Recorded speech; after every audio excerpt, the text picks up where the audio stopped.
Mas, doutor Adelso, doença do refluxo gastroesofágico. Primeira coisa, a endoscopia gosta dos nomes difíceis, né? Mas é um departamento da medicina que gosta dos nomes difíceis. DRGE. Esta é a sigla, né, doutor? A sigla que define ou que sintetiza o termo, a doença do refluxo gastroesofágico. Que esse é o nome. O refluxo é doença do refluxo gastroesofágico. Bom, para se falar sobre a doença do refluxo gastroesofágico, é importante que a gente faça um prefácio da conversa discorrendo sobre a anatomia da região e também sobre a digestão, né? A doença do refluxo consiste na volta do alimento ou do suco gástrico, né, do estômago para o esôfago, que não está preparado para suportar a acidez e as enzimas fortes que existem lá no estômago. Então, a nossa digestão, geralmente, a digestão é o processo de transformação dos alimentos em substâncias assimiláveis. E ela começa pela boca. Dizem que começa pelo olfato e pela visão, né? E eu concordo também com isso. Verdade. Porque nesse momento, quando você vê um bife suculento ou quando você vê um tamarindo, você já começa a produzir saliva, né? Que vai fazer parte da transformação química dos carboidratos. Isso ocorre já na boca, onde a saliva entra em contato com os carboidratos e vai dissolvendo. Por isso que a digestão, biologicamente falando, começa pela boca, mas para alguns já começa pelo olfato, pela visão, porque aquilo que é palatável, né, que cria o desejo do consumo, o próprio cérebro vai mandando aquela mensagem, diz, olha, vamos salivar aqui que vem coisa boa, né? E essa transformação dos alimentos em substâncias assimiláveis, o que conhecemos como nutrientes, não é? Então, quais são os nutrientes? Nós temos os nutrientes ditos energéticos, que vão produzir energia para você desempenhar suas atividades. Nós temos os construtivos, que são as proteínas, né? Vai fazer você crescer, vai participar do crescimento do seu corpo. E nós temos os reguladores, os nutrientes reguladores, que são as vitaminas e sais minerais, que são importantes no metabolismo do indivíduo. Bom, a digestão ela tem um processo mecânico e um processo químico. Esse processo mecânico começa na boca com a trituração dos alimentos, transformando-os em partículas menores, com o movimento da língua, que forma o chamado bolo alimentar. Quando se forma esse bolo alimentar, todo mundo faz isso todo dia e mentalmente você percebe a hora de engolir. Ali naquele momento, formou-se o bolo alimentar. Ele triturou bem o alimento, misturou com a saliva para fazer uma boa lubrificação e facilitar a descida. A língua empurra esse bolo para a faringe, que fica logo abaixo da base da língua. O palato mole, que é uma região diferente do céu da boca, que é duro, que tem osso, o palato mole tem uma musculatura que comprime, e aí o bolo alimentar vai passar por uma válvula que a gente tem aqui no início do esôfago. Aliás, nós temos válvulas de cima até o final do trato digestivo, lá no reto. Então, nós temos várias válvulas. Interessante. E o que é uma válvula? A válvula é um mecanismo que só deixa passar para frente, não deixa retornar, né? Então, válvula de retenção. Então, quando essa válvula que nós temos aqui na garganta, que separa também, quando você mastiga, forma o bolo alimentar e vai engolir, a epiglote é uma cartilagem que fecha a glote. A glote faz parte da laringe e tem a ver com a traqueia, a respiração. Não pode cair nada aí. Que é quando alguns comumente falam que quando o alimento cai no goto. Cai no goto, aí a pessoa sufoca.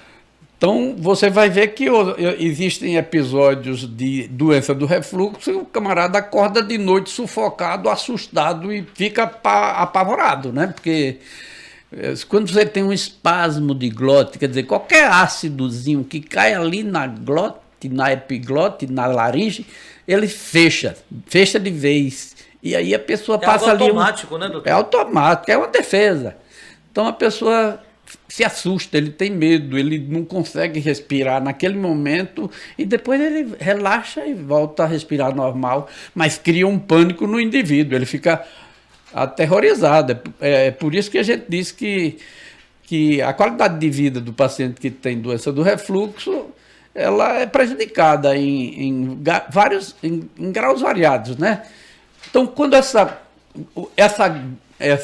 válvula que nós temos aí se chama esfíncter esofagiano superior. Não estou dizendo que a palavra esfíncter significa válvula. É um anel muscular que é regulado segundo a sua vontade, né? Você engole na hora que você quer. Engula, você engole. Eu estou frisando e chamando atenção para isso, porque as demais válvulas, com exceção daquela última derradeira que tem muitos apelidos, todas as outras também são automáticas, não depende da sua vontade.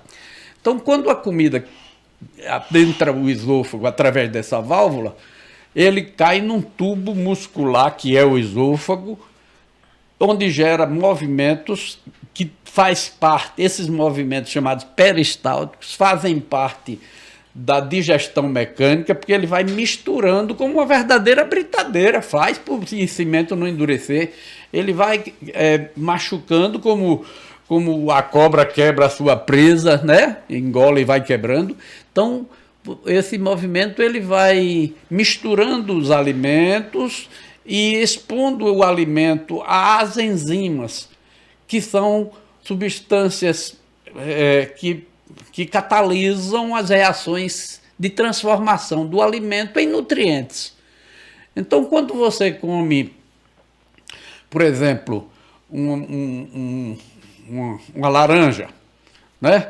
Então, ou qualquer alimento que você come, ele vai ser mastigado, triturado, ele vai descer através desse movimento que, ao mesmo tempo que propulsiona, quer dizer, que empurra o alimento para baixo, ele vai misturando. Ao você fazer isso, aquelas fibras vão se quebrando, ficando bem pequenininhas e as reações químicas acontecem com mais facilidade. Quando chega no final do esôfago, nós temos aí também uma válvula. E essa válvula, que se chama esfíncter esofagiano inferior. Essa válvula ela tem que ter um tônus. Tônus significa força de contração para se manter fechada, porque toda válvula tem que estar fechada. E quando o alimento chega aí, encontra a válvula fechada, mas você não controla isso. Isso é automático. Lá existem nervos que são sensores, como essa lâmpada que você, quando adentra o ambiente, que tem um sensor de movimento, né? A lâmpada acende. Da mesma forma acontece lá. Você vê que a tecnologia de tudo que existe hoje é só uma imitação da natureza, né? Verdade. Então, quando o alimento toca nesses sensores, a válvula se abre e o alimento cai dentro do estômago. Aí no estômago também ocorre a chamada digestão mecânica, porque o estômago ele se contrai como uma verdadeira britadeira. Ele vai misturando, os alimentos vão ficando, as partículas cada vez menores, e aí o estômago ele produz nas suas paredes enzimas e ácido clorídrico. O ácido clorídrico ele facilita a ação das enzimas. Então lá tem que ser bem ácido mesmo. Nosso estômago tem que ser bem ácido. Só que o estômago foi preparado para o ácido. Lá tem uma camada de muco que protege a parede do estômago para poder esse ácido não chegar na parede, porque se ele chegar, ele digere a parede. O ácido serve, e a pepsina, que é a principal enzima produzida aí, ele serve para derreter a carne, vai quebrar e transformar em proteínas que são quebradas também para facilitar a absorção e incorporação do indivíduo, né? Então, o ácido ele não pode tocar na parede.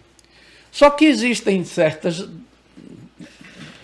circunstâncias que fazem com que essa válvula do esôfago fique relaxada.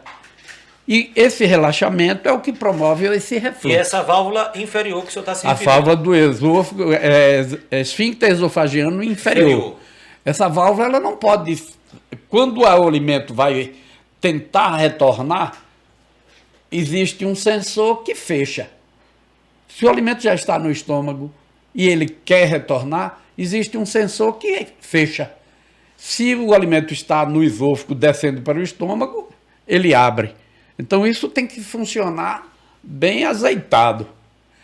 Quando ocorre essa disfunção, né, quando isso não funciona direito, ocorre o refluxo. E esse ácido vem e fere o esôfago, ou sobe, levando até problemas na garganta, dentição e tudo mais.